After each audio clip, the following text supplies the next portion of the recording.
وَيُشِيرُ بِإِصْبَعِهِ وَيَمُدُّهُمَا۔ آپ نے بتایا کہ میری اور قیامت کے درمیان فاصلہ کتنا ہے؟ اتنا۔ یعنی اس کے دو مطلب، ایک تو یہ کہ اب میرے بعد کوئی نبی نہیں آئے گا، میرے بعد کوئی نبی نہیں آئے گا، میں آخری نبی ہوں، اب میرے بعد اگر کوئی چیز آنے والی ہے تو کیا ہے؟ قیامت۔ یہ اتنا فاصلہ رہا۔ اب قیامت سے پہلے کیا کیا علامتیں ہوں گی؟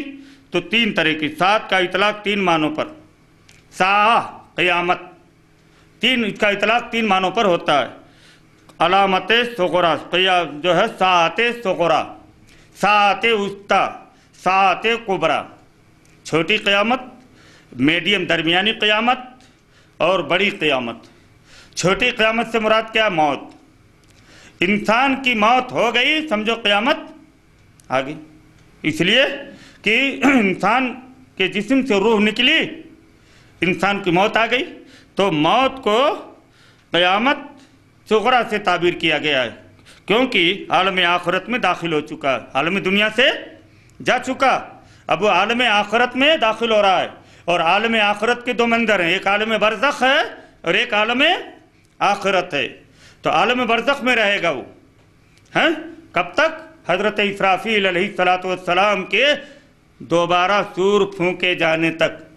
پہلی سور تک نہیں، پہلی سور میں تو پوری دنیا تباہ و برباد ہو جائے گی، اس لیے دوبارہ سور پھونکے جانے تک کہاں رہے گا؟ عالم برزخ میں۔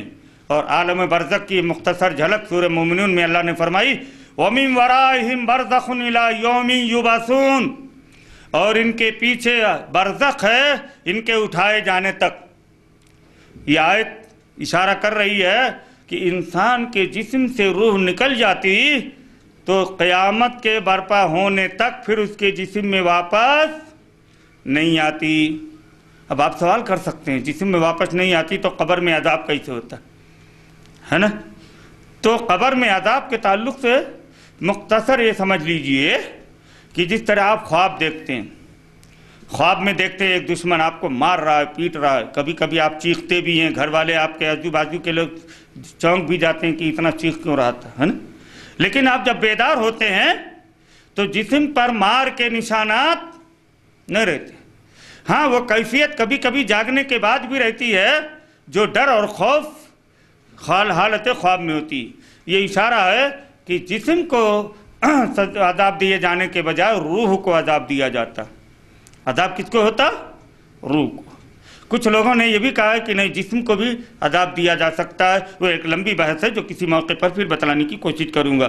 تو ایک ہوتا ہے ساعت صغریٰ، اس کو موت سے تشبیہ دیجیے۔ آدمی کی آنکھ بند ہو گئی، گویا قیامت واقع ہو گئی، اب وہ جو ہے قیامت عالم آخرت میں داخل ہو چکا ہے۔ اس کے بعد ہے ساعت وسطیٰ۔ ساعت وسطیٰ کا مطلب کیا ہوتا؟ اللہ کے نبی صلی اللہ علیہ وسلم نے ایک مرتبہ ایک نوجوان کو اشارہ کیا اور کہا کہ 100 سال کے بعد آج جو لوگ زندہ ہیں وہ 100 سال کے بعد ان میں سے کوئی بھی زندہ نہیں رہے گا۔ یہ ساعت وسطیٰ سے تعبیر کیا محدثین نے۔ اب اس کے بعد ہے ساعت کبریٰ، اس سے مراد ہے حساب و کتاب کے لیے لوگوں کا قبروں سے اٹھایا جانا۔ قرآن میں ساعت مطلق جہاں بھی ساعت کا لفظ استعمال کیا، اقتربت الساعۃ وقت اقترب للناس حسابهم وهم فی غفلۃ معرضون، یہ سورہ انبیاء کی آیت۔ سورہ قمر اقتربت الساعۃ وانشق القمر، قیامت قریب آ گئی اور چاند پھٹ گیا۔ تو اقتربا کے ساتھ جہاں لفظ الساعہ کا استعمال کیا ہے قرآن نے، وہاں یہی مراد قیامت ساعت کبریٰ، ساعت کبریٰ یعنی قیامت کے وقوع کی بڑی علامت۔ اب علامت قیامت کی دو قسمیں، ایک ہے علامت صغریٰ، ایک ہے علامت کبریٰ۔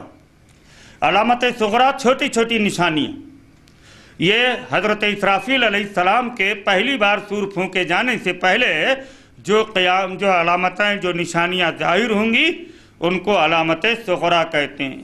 اور اس کے بعد علامت کبریٰ کے ظاہر ہوتے ہی حضرت اسرافیل کا سور پھونکنا ہوگا اور اس کے بعد قیامت برپا ہوگی۔ تو اسرافیل کے سور پھونکے جانے سے پہلے دو طرح کی علامتیں ظاہر ہوں گی، ایک ہے علامت صغریٰ